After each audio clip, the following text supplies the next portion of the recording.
Off the year with 3 class championships to be decided as well, and the race will finish in darkness.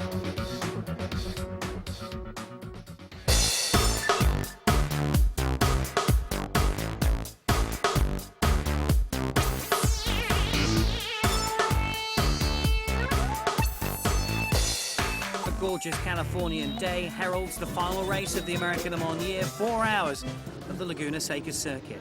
Ben Devlin was looking forward to his second race in the new Van der Steur Racing Radical. Teething problems at round 9 have been worked on, and the team are looking forward to a full season next year. Exactly, you get into racing, it's completely different to testing. We try test through everything we can in racing, but there's always little issues when you're pushing at 99%, 100% all the time, if not more, and they come up. So having these two races definitely give us a head start for something to work on over the winter, so we'll be at Sebring with a full attack. I think we're all looking forward to maybe some changes for next year and coming out with an even more competitive car, because the GT2 class is just getting more competitive every year, and with the new Porsche and the Ferrari is in the early stages of development, there's going to be a lot of competition, so we gotta raise the bar as well. The season was perfect. Would be even better if we finish it with a great result. To be honest, in qualifying we were closer than we thought, because, you know, after Road America we were prepared to be, I would say, not in the first row in this race, because we knew already that on this racetrack without long straight we could not get back what we lose in the corner due to the weight on the straight. That's, you know, to be in second row and only less than 410 to the pole is not so bad. The race starts in perfect conditions under a brilliant sunlit sky and will finish as night begins to fall in California. It will be an electric finale to an exciting year.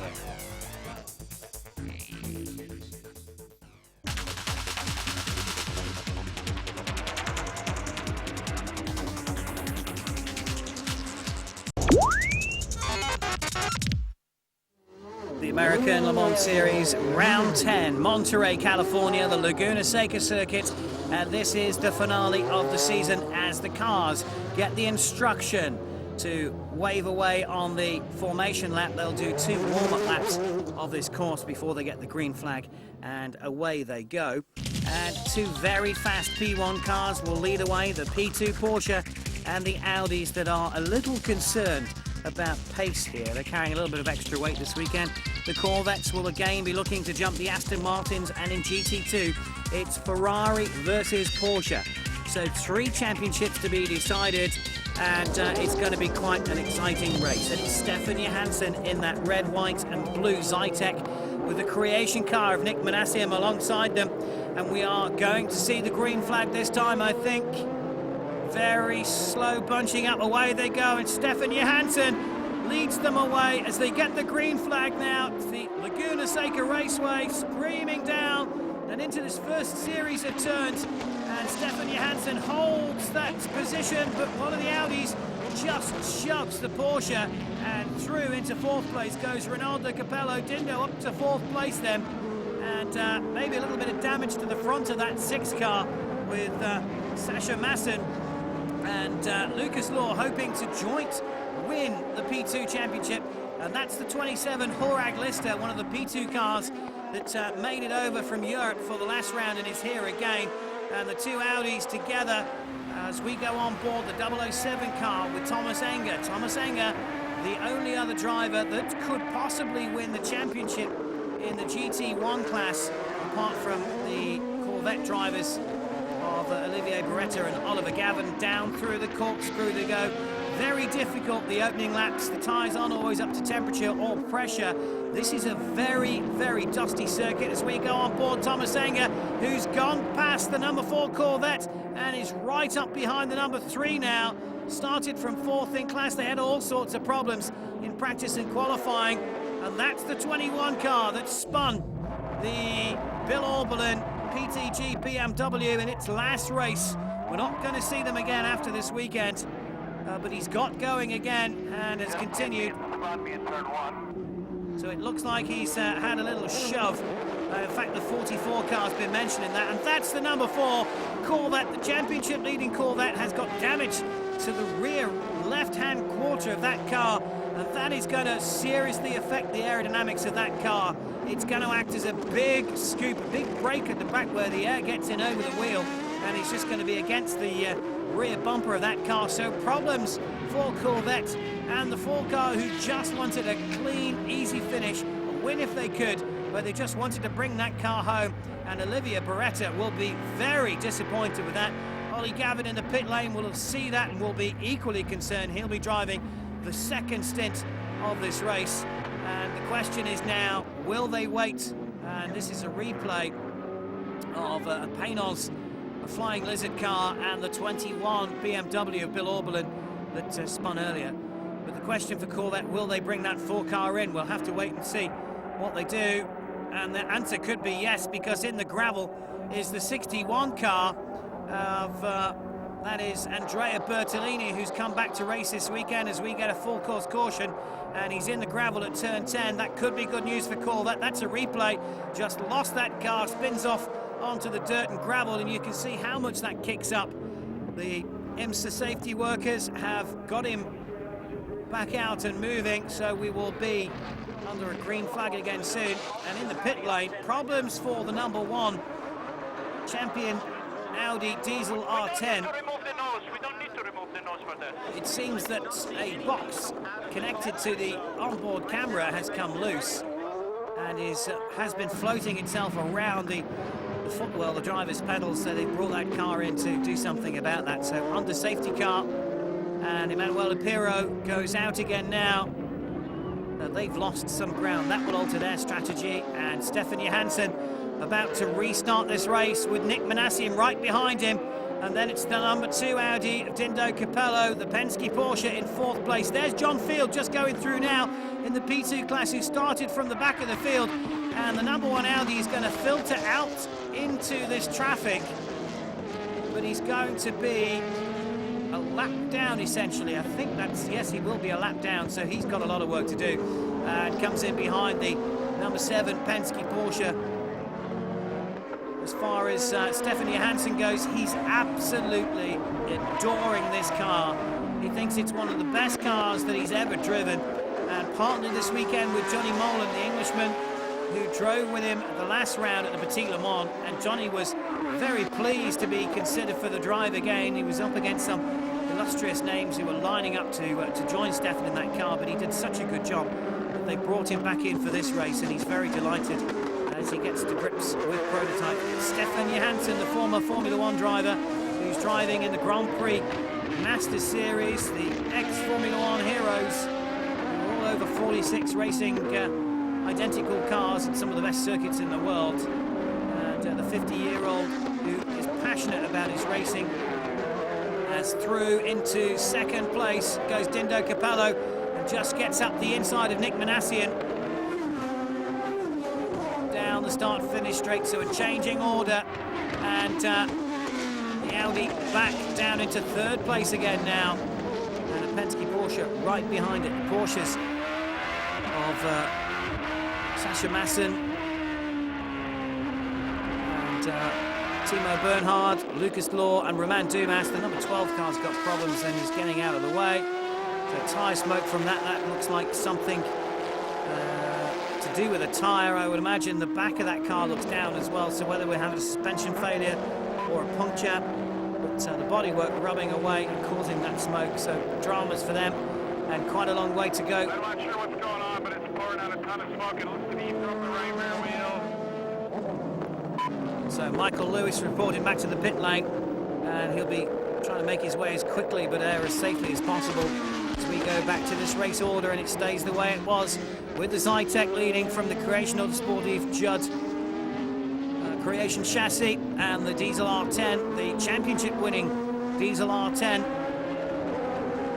Great season it's been, but currently leading away Stefan Johansson in that number 15 Zytec. They hope to do a full season next year. They would love to do it, and at the moment we have 3 ex-Formula 1 drivers in this race, as the Jean Richard car comes in, the number 12 car that had that right rear puncture and possibly some suspension damage as well. But Stefan Johansson, ex-Formula 1, Mika Salo, ex-Toyota Formula 1, Alan McNish, ex-Toyota Formula 1 as well, and also Johnny Herbert here this weekend, who's looking for a drive next year, and he used to race in Formula 1 as well.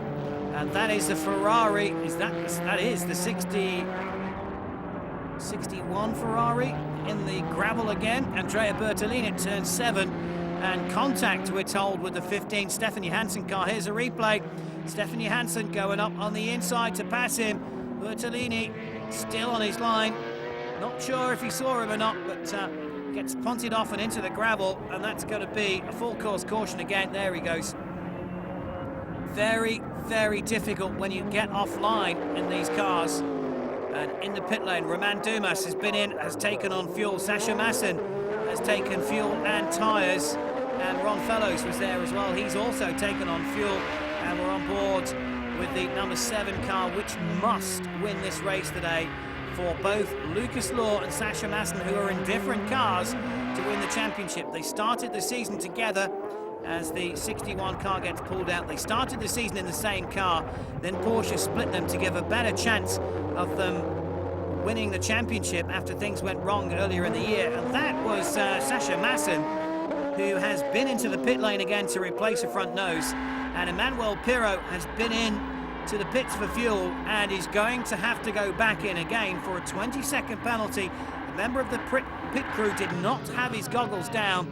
This is a replay of the new front nose going on the Porsche, all very quickly, but they've lost a handful of seconds.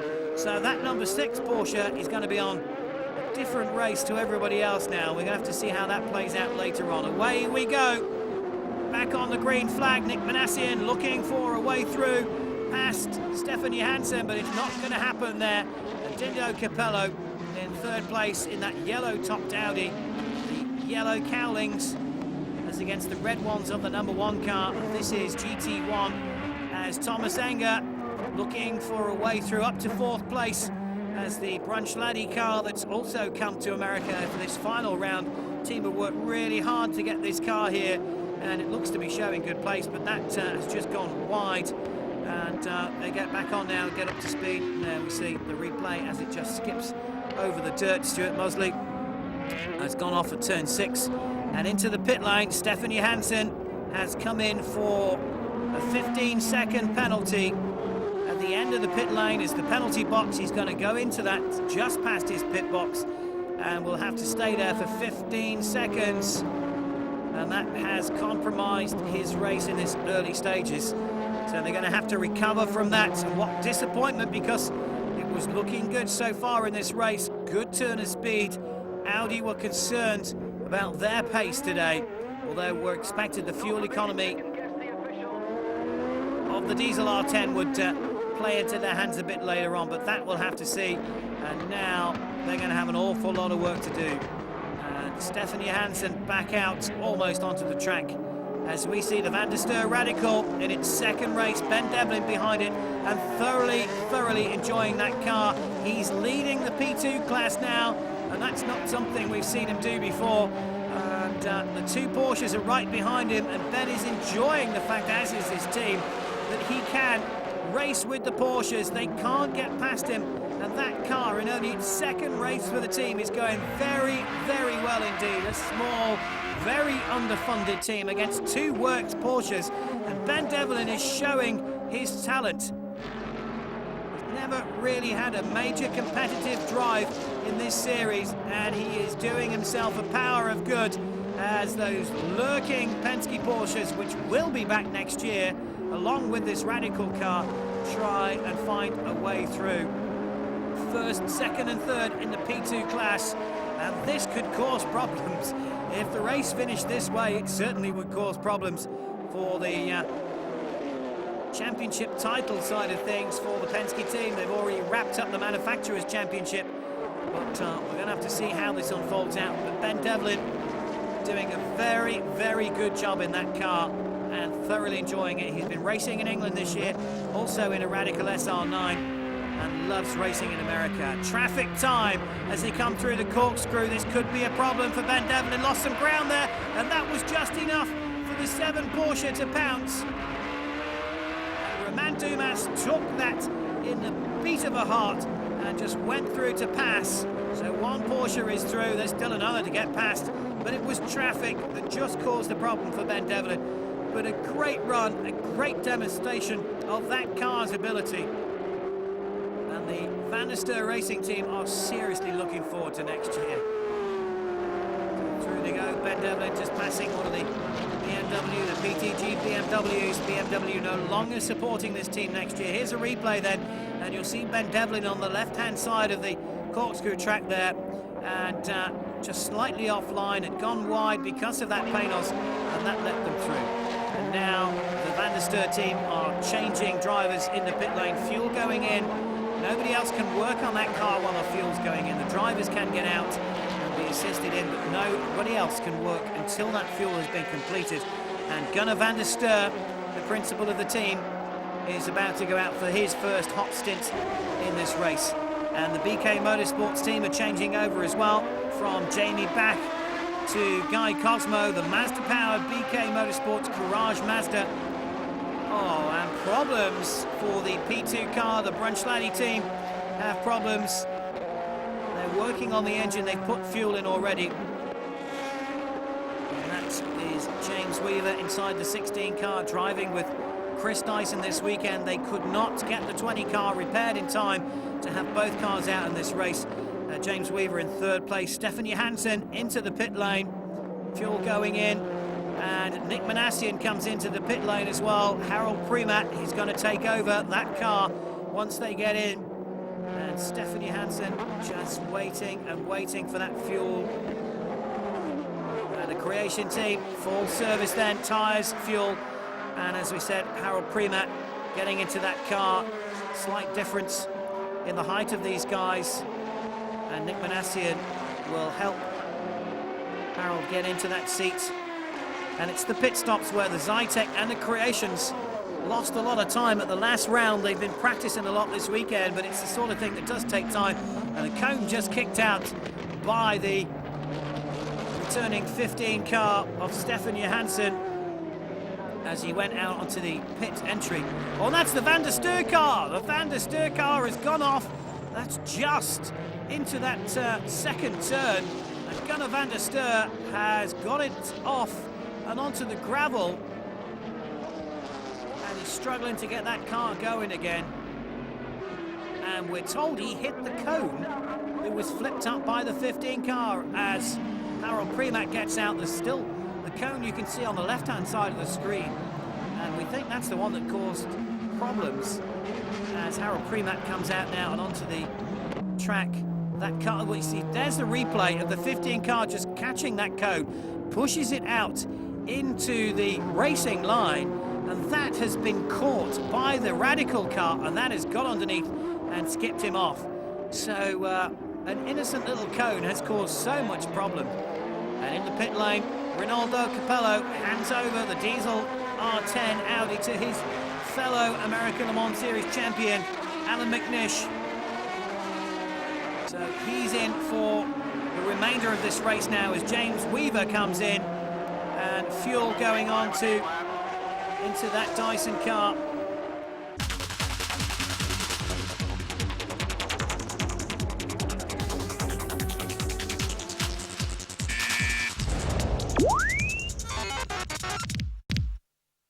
Problems in the pit lane at Laguna Seca, round 10 of the American Le Mans Series. The GT2 leading car, the championship leading car, is having to change its front right radiator. Johannes van Overbeek was the leader of the championship going into this race as the 23 car of Mike Rockenfeller comes in and changes over to Marcel Timon. But Johannes van Overbeek fighting with Jörg Bergmeister for the championship, and that looks as if that's a big change to that championship as we see Stefan Ortelli inside the 62 car, and Liz Halliday gets into the Intersport Lola. This is the car, along with Clintfield, that could still win the P2 class championship, but it's going to take for the two Porsches to fall out of this race, basically. As through they go, and it is Sasha Masson in third place overall, second in the P2 class. Alan McNish fourth overall and second in the P1 class. That cone's still out on the track there. Porsche versus Audi. Porsche staying in the P2 class next year. I had to admit that I did think that they would step up to P1, and Audi have been wanting some extra competition, and they've certainly been getting that this year with the diesel R10. They've not had it all their own way. They have still wrapped up the championship earlier on. They did that at Mosport a few rounds back, and Porsche reliability problems blighted them early in the year. It didn't look as if they were going to get a chance to get close enough to be champions, but they finally overhauled Intersport. And then, as we were saying before, split the strategy with the drivers and put Sasha Masson in one car and Lucas Law in the other, so whichever car finished, they'd always earn some points. And now it has worked out that Lucas is leading, and if they finish a 1-2, then they will both become champions this year. Still a long way to go. It will get darker later as we see a replay coming into the corkscrew, and this is Alan McNish just getting it offline and sideways into the corkscrew and clouts the side of the curb, holds it onto the line and continues, and change in the pit lane because it's Lucas Law that's taking over from Romain Dumas. Romain has been a stunning driver this year, and we're on board the 007 Aston Martin of Darren Turner. Thomas Enger, his teammates, will take over from that later, and that's Alan McNish backwards. That again, he's up by the top of the corkscrew, and that is a couple of spins there. The creation car was also there, and Alan McNish coming backwards down the corkscrew in an Audi where he had problems before, and a backwards Audi at the corkscrew. Not an accident, as I was coming into an incident. I don't know how much damage, but he moved over at me as I was moving into the corner. Definitely not my fault, chap. Doesn't get much more exciting than that. Definitely not his fault, says Alan McNish, but I would imagine that Harold Premat might have a similar idea about that. Understood. Car feels basically okay. So damage to the front part of that number 2 car, not what they wanted. We need a watch before you want the right front. It's rubbing on the tyre, I think. Just have a look at the TV.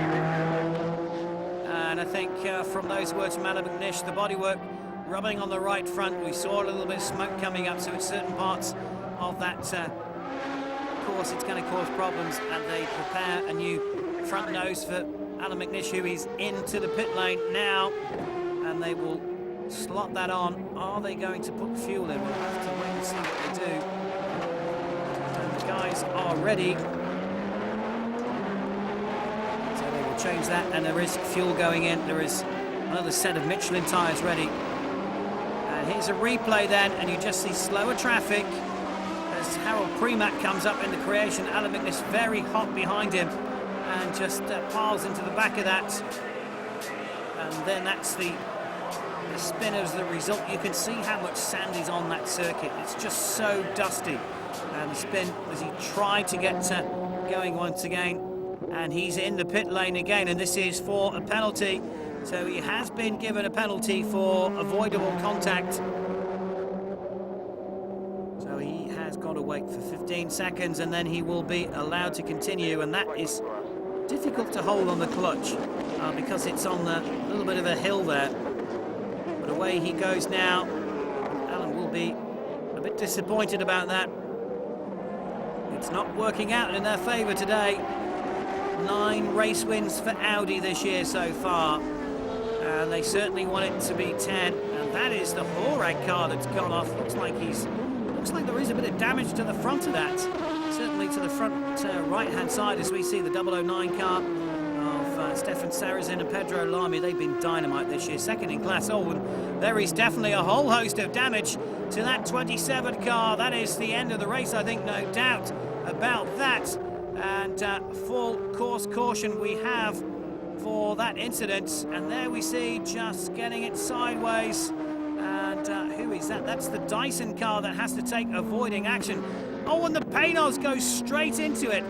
The 009 car has had to go wide to get out of the way and should be able to continue. But the Paynos made big contact with that car that had already spun. And that is a big, big incident. And that's going to take some time to clean up. And Johnny Molan takes over from Stefan Johansson, but they've come in when the pits were closed. And that is going to be a penalty for that team. It's going to take a long time to clear that up. It's done now. And Dick Martin, the inter-official who controls the pit lane, is talking We'll let you know what happens. with the crew chief from the Zytec team, I think that is, and they are going to have a penalty. The pits are open now, and Chris Dyson gets in to take over the Dyson 16 car from James Weaver. And James Weaver was going pretty well. They've had some problems in that race, the 7 car in. And James Weaver brings that car in, I think, in the lead of this race.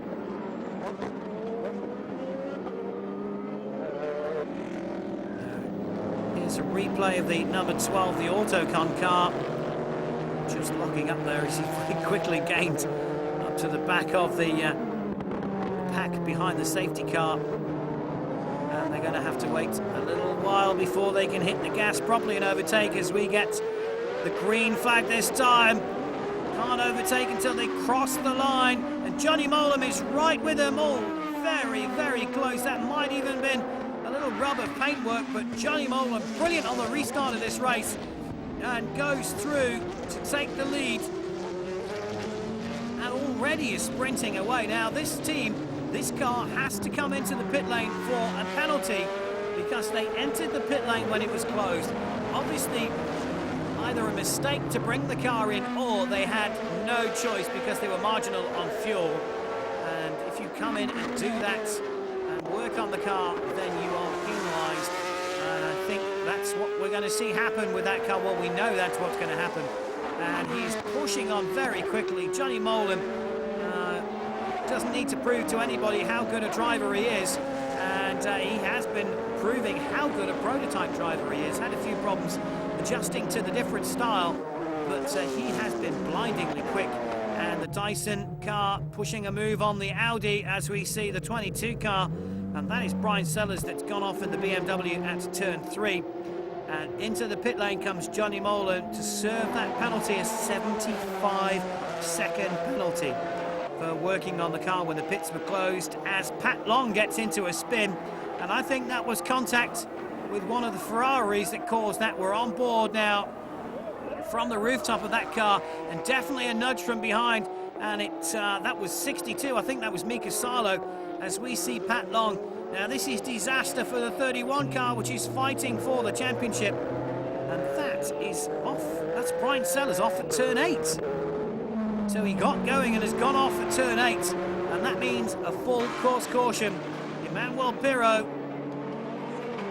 in the pit lane, partner of Frank Bieler. And he looks like he's getting ready to go in again. As we see the pack meandering around this Californian circuit, the safety car lights are off, so I think we're heading for a restart again now. And the light just beginning to fade. You can see the effect of the lights a little bit more. There's a few lights around this circuit, but it will end in the darkness. And a battle for second place between Chris Dyson and Alan McNish as they get the restart now. The Porsche is clean away, and the number 2 car has got the inside line, the silver and yellow Audi, ahead of Chris Dyson in 3rd place. Then it was the Creation car, and then it's the 15 car, that Zytec, which had to make the penalty, is there, but is out of sequence, is in 7th place, a lap down. And Mika Salo next into the penalty box to get his hands slapped by Marty Kaufman, the race director, who watches from above. And Alan McNish through and past the 7 car, makes it work as they go through the corkscrew. Incredible part of this circuit, and you just can't see from the TV how steep it is. And here's a replay then, just got it up on the inside, and you can see how dirty it is as well, again, from that aerial shot. It's so difficult to control these cars.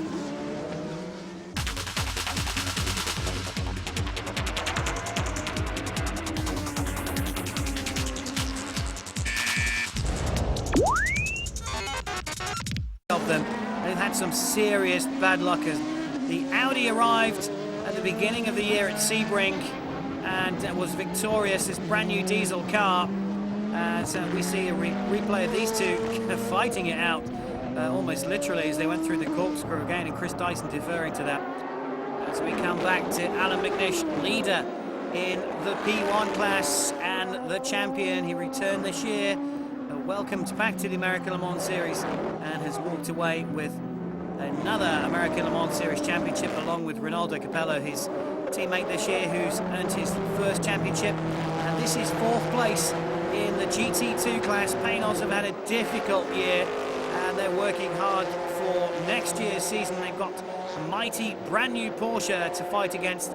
The Ferrari 430s in the same class this year have been very strong, and they're going to come back even stronger next year. And Paynos doing the best they can. They're a small privateer team essentially, run out of the Multimatic team in Canada, and that's Gunnar Jeanette, long time Paynos driver that's inside that car and up to 4th place at the moment. 50 car had to retire to the garage to be worked on after that incident with the 27 car. The team trying to get that car back out on track at the minute. And 51 continues though, as we see the light fading even more.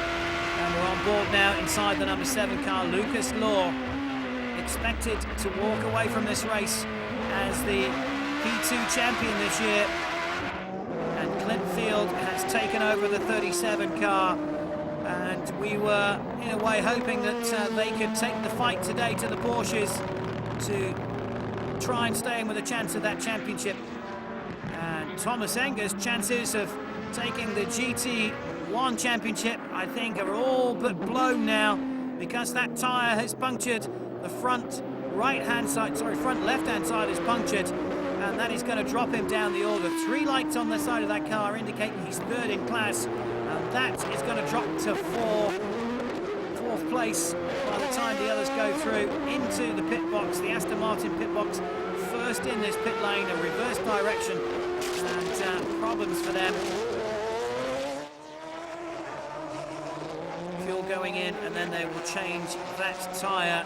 So that's going to help Corvette.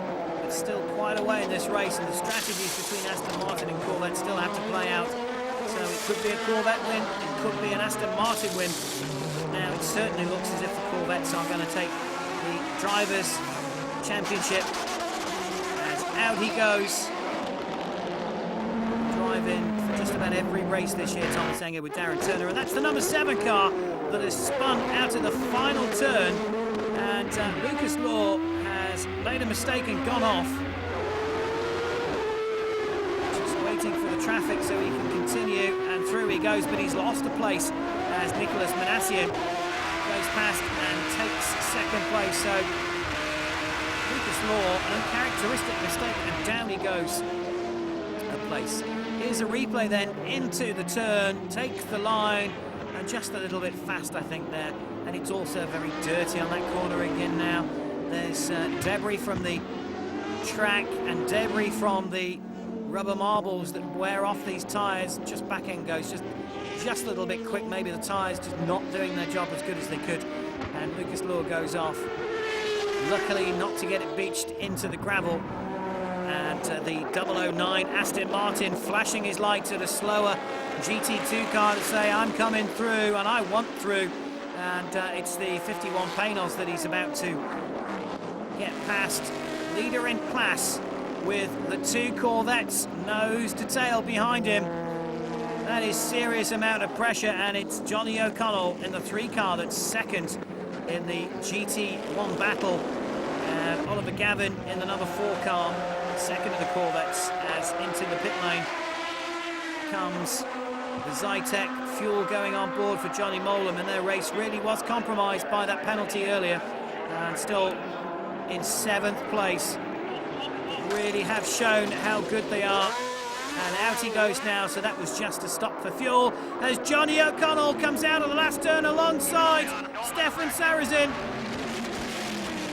Can he make it stick? Sarrazin has got the perfect line. Oh, and just loses the back end a little bit. And And Stefan Sarrazin, brilliant driving from him. A really good challenge from Johnny O'Connell. And Corvette really want to take this final win. The weight in these cars has been a contentious issue all year, but they're on the same weight. The Aston Martin has got slightly bigger air restrictor, so the Corvette's losing a little bit of horsepower to the Aston Martin. But a challenge from Johnny O'Connell was right on the back of that Corvette. Sorry, right on the back of the Aston Martin. Launched the Corvette up the inside, coming out the final turn. Couldn't quite turn it in quick enough to get the grip. Stefan Sarrazin was on the power very quickly indeed, and managed to keep that advantage, and brilliant driving from the Frenchman. And Johnny O'Connell get it everything he could, but couldn't make it work. And Ron Fellows, his teammate, jumping up and down. The team thought they'd got him, but it wasn't going to happen. But what is going to happen, I think we can say without fear of failing out, is that Audi is going to take the 10th win this year for the Audi team. Alan McNish is going to see the white flag, as he has done several times this year, which means one more lap to go, and the diesel R10 is going to take another victory, the final victory of the year, and confirmation of the white flag, which will be flown from underneath the bridge as he comes through this time. Darkness falling. This is the approach up to the corkscrew, so he will go through that and get it right this time. He's had a few incidents there in this race today. Not gone quite well.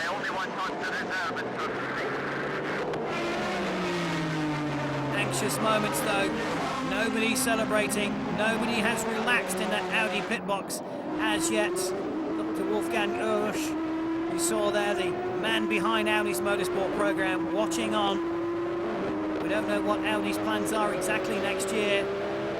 Where there you see the Jean Richard clock on the wall, and that's where the white flag will be flown now underneath the spotlight. So one more lap to go, and we are going to see the 10th win this year for Audi. This will be the 8th win for the number 2 car of Alan McNish and Dindo Capello. They won at Sebring in the diesel car.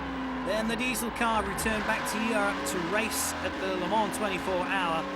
And in came the R8 once again, where it won at Houston, against the odds as well. It won at Mid-Ohio, it won tremendously at Lime Rock, and then the diesel R10 came back for Salt Lake City, where in the hands of the number 1 crew, it won again, and that crew also won at Road America. Alan McNish, Dindo won at Portland, they won at Mosport, wrapped up the championship, and then won again at the Petit Le Mans. And now they're about to win the final time, the 8th win this year for those two at Laguna Seca. And leaving as champions. Talk about Audi taking some Porsche drivers for next year. Audi looking for new blood. We don't know who that will be. We don't know what cars they're going to do next year. Talk of them racing in Europe as well. But a lot of changes for next year. A lot of new cars coming in, and it's going to be an exciting 12-round series next year. But finally, this race comes to an end. Alan McNish is celebrating already. His hand out of the cockpit as he crosses the line to take the checker flag, and it's win number 8 for Alan McNish and Ronaldo Capello. And all the drama, all the pressure of the race is over, and Lucas Law on board with him, 4th overall, but leading the P2 championship, and Lucas Law is going to be P2 champion. Sasha Masson is 2nd in that number 6 car that he shares with Timo Bernhard, and he also will become champion because they will be equal on points, and he comes down now through the corkscrew for the final time. Nothing ahead of him, no problems. Will fight that car all the way to the end, and that is Stefan Sarrazin, the 009 Aston Martin, who are going to go out with a victory. Oh, that's the Dyson car, and also we're told the 15 car has gone off there, but Stefan Sarrazin comes through to clinch a victory for Aston Martin, but it's not going to be the championship for them. And this is the Porsche coming through, taking the checkered flag, and Lucas Law gets the P2 championship along with Sasha Masson in the 6 car. Alan McNish, winner overall. The diesel R10 Audi ends the year undefeated in every race, and it's a perfect 10 out of 10 for Audi. Porsche do what they wanted to do, get a 1-2 finish to clinch the championship. Aston Martin take the GT1 class win after putting up a strong fight to the Corvettes, and in GT2 Mika Salo got past the 31 car to take the class win in the Risi Ferrari.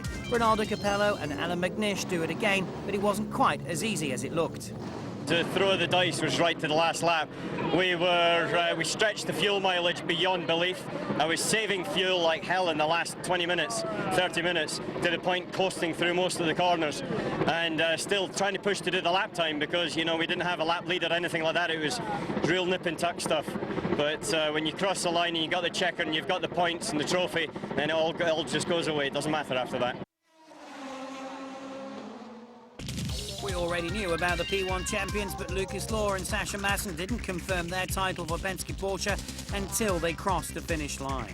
Oliver Gavin and Olivia Beretta did enough to make sure that they secured their second GT1 championship, and Jörg Bergmeister got the fairy tale ending he wanted in GT2. 10 rounds covering North America and Canada. It's been a hard but highly enjoyable year for all, and now we have to wait until the 12 hours of Sebring in Roch and the start of 12 rounds next year.